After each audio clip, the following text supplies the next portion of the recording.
Hi, good afternoon, friends. This is Chaitanya. Welcome to my channel, Chaitanya Sai YouTube channel. Today lunch. Today lunch lo curry ఏంటంటే టమాటా ఉల్లాకు. టమాటా ఉల్లాకు curry చాలా బాగుంటుంది, టేస్టీగా ఉంటుంది. చక్కగా preparation చేసుకోవాలి. కాస్త ఉల్లాకు ఎక్కువ వేయాలి. టమాటా కంటెంట్ అనేది తక్కువ యూజ్ చేయాలి. ఫైన్ చాపింగ్ చేసుకోవాలి. ఫ్రెష్ది జింజర్ గార్లిక్ పేస్ట్ వేయాలి, నిల్వ చేసింది కాదు. అప్పుడప్పుడు దంచేస్తే చాలా బాగుంటుంది, ఫ్లేవర్ బాగుంటుంది. ఇందులో నేను ఫస్ట్ ఇవన్నీ కట్ చేసి పెట్టుకున్నాను, ఫ్రెష్గా కడిగించేసిన తర్వాత.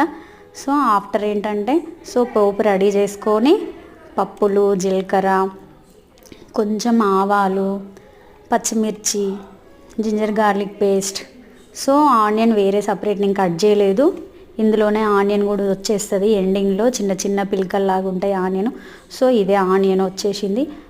ఈ ఆనియన్ ఈ స్ప్రింగ్ ఆనియన్స్ పోపులో వేసేసా, మంచిగా మగ్గిపోయింది. ఆ తర్వాత అడుగంటుతుంది అనేసి నేను ఏం చేశానంటే పసుపు స్టాప్ చేశాను. ఇది మగ్గిన తర్వాత పసుపు, జింజర్ గార్లిక్ పేస్ట్ వేశాను. ఇది మగ్గేసింది. ఆ తర్వాత నేను ఫైన్గా చాపింగ్ చేసుకున్నటువంటి ఫ్రెష్ ఒక 4-5 టమాటాస్ వేసుకున్నాను. టమాటాలు వేసేసిన తర్వాత పైనుండి కారం జల్లేసిన లైట్గా. ఆ కారంని వెంటనే కలపలేదు, కొంచెం మగ్గిచ్చా. వేసిన వెంటనే కలపద్దు, మగ్గిచ్చాను. ఆవిరి బట్టి ఉడికిపోతుంది. చాలా కొంచెం ఇది ఒక లాజిక్ అండి, మంచిగా ఉంటుంది. ఏ కర్రీస్ అయినా అలానే చేయొచ్చు, అందరూ ట్రై చేసి చూడండి. మగ్గించిన తర్వాత కలిపేసి కొంచెం ధనియా పౌడర్ జల్లేసి, కొత్తిమీర జల్లేసి దించేసాను. వేడి వేడి అన్నంలో బాగుంటుంది. స్ప్రింగ్ ఆనియన్ టమాటా బాగుంటుంది. నెక్స్ట్ స్ప్రింగ్ ఆనియన్ ఎగ్ పొడి, అది కూడా చాలా బాగుంటుంది. Same process. టమాటా ఫస్ట్ ఎగ్ ఫ్రై చేయాలి, ఆ తర్వాత స్ప్రింగ్ ఆనియన్స్ వేయాలి.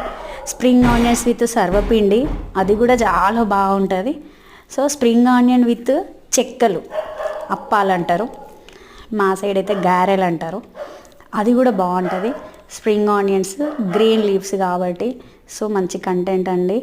మంచి గ్రీన్ వెజిటేబుల్స్ ఎక్కువ పర్సంటేజ్ తీసుకోవాలి, కర్రీ పర్సంటేజ్ ఎక్కువ తీసుకోవాలి. నేను ఎప్పుడూ చెప్తున్నటువంటి విషయమే.